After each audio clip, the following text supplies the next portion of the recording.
رسوله الكريم أما بعد فأعوذ بالله من الشيطان الرجيم بسم الله الرحمن الرحيم إنما يخشى الله من عباده العلماء صدق الله العظيم مشفق و مربی اساتذہ کرام، حکم صاحبان اور جامعہ ہادہ کے پھولوں، آج میں آپ کے سامنے علماء دیوبند کی تاریخ پر روشنی ڈالنے کی جسارت کر رہا ہوں۔ اللہ سے دعا کیجیے کہ مجھے صحیح کہنے کی توفیق عطا فرمائیں۔ دوستوں، میں حیران و پریشان ہوں کہ اس مختصر سے وقت میں ایسے عظیم الشان موضوع پر کس طرح گفتگو کروں، ان کے علمی سرگرمیوں کا تذکرہ کروں یا ان کے مجاہدانہ کارناموں کی روداد سناؤں یا ان کے خلوص و وفا کی داستانیں سناؤں۔ الغرض سمجھ میں نہیں آتا کہ چھیڑوں داستان کیسے، حالانکہ ہزاروں نغمے وفا کے ان کی لبوں پہ آ کر مچل رہے ہیں، ہزاروں نغمے وفا کے ان کی لبوں پہ آ کر مچل رہے ہیں، لبوں پہ لیکن لگے ہیں پہرے تو بن کے آنسو نکل رہے ہیں۔ زباں ہے ساکت قلم ہے حیران، بتاؤں کیسے میں راز پنہا، زباں ہے ساکت قلم ہے حیران، بتاؤں کیسے میں راز پنہا، کہ بحر غم میں اٹھا ہے طوفان تو دریا دریا بہل رہے ہیں۔ دوستو، علماء دیوبند علمی اور روحانی دونوں نسبتوں کے حامل و کامل تھے، لیکن افسوس کہ کچھ نادان پوچھتے ہیں کہ علماء دیوبند نے دنیا کو کیا دیا۔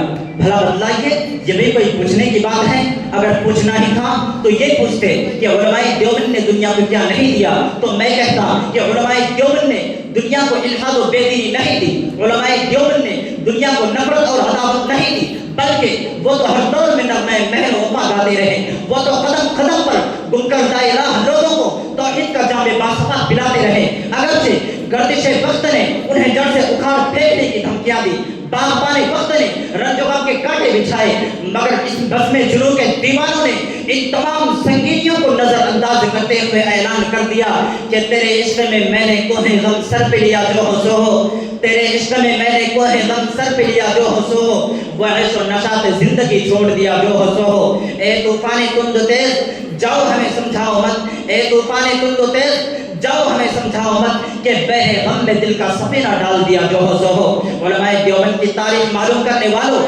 دیکھ لو کسی صفحے پر شیخ الہند مولانا محمود الحسن دیوبندی مالٹا کی جوڑوں میں قرآن کی ترجمے لکھتے ہوئے ملیں گے، تو کسی صفحے پر حسین احمد مدنی کو دیکھیے، جب انگریز جج کے سامنے کھڑا کیا تو انگریز جج نے کہا کہ اے حسین احمد مدنی، کیا تم نے فتوا دیا ہے کہ انگریز کی فوج میں بھرتی ہونا حرام ہے؟ مولانا نے کہا دیا ہے کیا ہوتا ہے، پہلے بھی دیا تھا، اب بھی دیتا ہوں اور قیامت تک دیتا رہوں گا، کہ انگریز کی فوج میں بھرتی ہونا حرام ہے، حرام ہے، حرام ہے۔ مولانا جوہر قدموں میں گر پڑے کہ مولانا بیان بدل دو۔ مولانا نے کہا اگر میں بیان بدلتا ہوں تو ایمان بدل جائے گا۔ اس انگریز جج نے کہا اے حسین احمد مدنی، کیا تمہیں معلوم ہے کہ ایسی بغاوت والی تقریر کی سزا کیا ہے؟ مولانا نے کہا تو ہی بتا۔ اس انگریز نے کہا کہ ایسی بغاوت والی تقریر کی سزا موت ہے، تختہ دار ہے، سولی ہے، پھانسی کا پھندا ہے۔ تو مولانا حسین احمد مدنی نے کہا کہ وہ انگریز جج تجھے علم ہونا چاہیے کہ جب حسین احمد مدنی دیوبند سے نکلا تھا